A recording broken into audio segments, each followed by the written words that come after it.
मनमोहन सिंह एक भारतीय अर्थशास्त्री, शिक्षाविद और राजनीतिज्ञ थे, जिन्होंने लगातार दो कार्यकालों 2004-09 और 2009 से 14 के लिए भारत के प्रधानमंत्री के रूप में कार्य किया।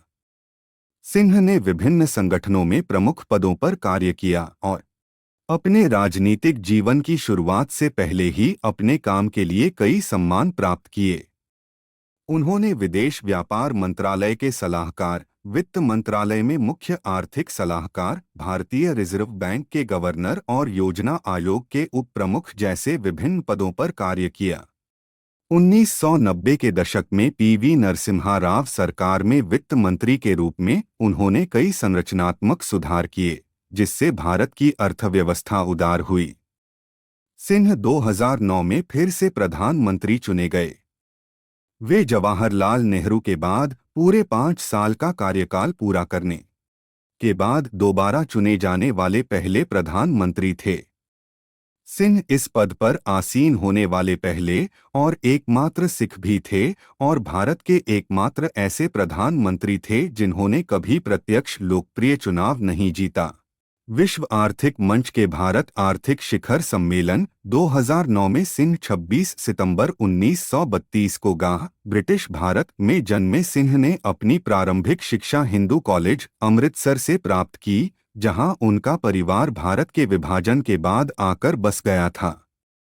1966 से 1969 तक उन्होंने व्यापार और विकास पर संयुक्त राष्ट्र सम्मेलन अंक्टैड के लिए काम किया।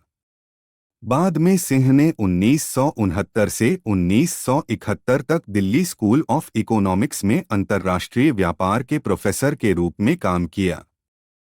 1972 में उन्हें वित्त मंत्रालय का मुख्य आर्थिक सलाहकार नियुक्त किया गया। 1976 में वे वित्त मंत्रालय में सचिव बने। 1980 से 1982 तक उन्होंने भारत के योजना आयोग के लिए काम किया। 1985 में सिंह को योजना आयोग का उपाध्यक्ष नियुक्त किया गया, जिस पद पर वे 1987 तक रहे।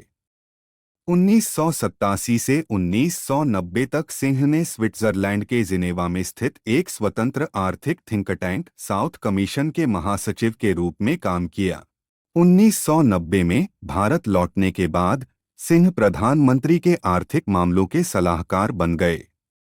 1991 में उन्हें विश्वविद्यालय अनुदान आयोग (यूजीसी) का अध्यक्ष नियुक्त किया गया। उस वर्ष बाद में प्रधानमंत्री पीवी नरसिम्हा राव ने उन्हें अपनी सरकार में भारत का वित्त मंत्री नियुक्त किया। यह पद सिंह ने 1996 तक संभाला। कड़े विरोध के बावजूद वित्त मंत्री के रूप में वे उत्पादकता बढ़ाने और भारत की अर्थव्यवस्था को उदार बनाने के उद्देश्य से आर्थिक सुधारों को लागू करने में सफल रहे। 1993 में सिंह ने साइप्रस में राष्ट्रमंडल शासनाध्यक्षों की बैठक और वियना में मानवाधिकारों पर विश्व सम्मेलन में भारतीय प्रतिनिधिमंडल का नेतृत्व किया। सिंह पहली बार 1991 में असम राज्य विधानमंडल द्वारा संसद के ऊपरी सदन राज्यसभा के लिए चुने गए थे। वे 1995, 2001, 2007, 2013 और 2019 में फिर से चुने गए। 2004 के आम चुनावों में भारतीय राष्ट्रीय कांग्रेस पार्टी ने कुछ सहयोगियों के साथ मिलकर संयुक्त प्रगतिशील गठबंधन (यूपीए) बनाया और भाजपा, भारतीय जनता पार्टी, को हराया। कांग्रेस नेता सोनिया गांधी ने प्रधानमंत्री पद के लिए सिंह के नाम की सिफारिश की और 22 मई 2004 को वे भारत के 13वें प्रधानमंत्री बने। 2009 में 15वीं लोकसभा के चुनाव में यूपीए फिर से सरकार बनाने में सफल रही और 22 मई 2009 को वे फिर से भारत के प्रधानमंत्री चुने गए। 26 दिसंबर 2024 को उनका निधन हो गया।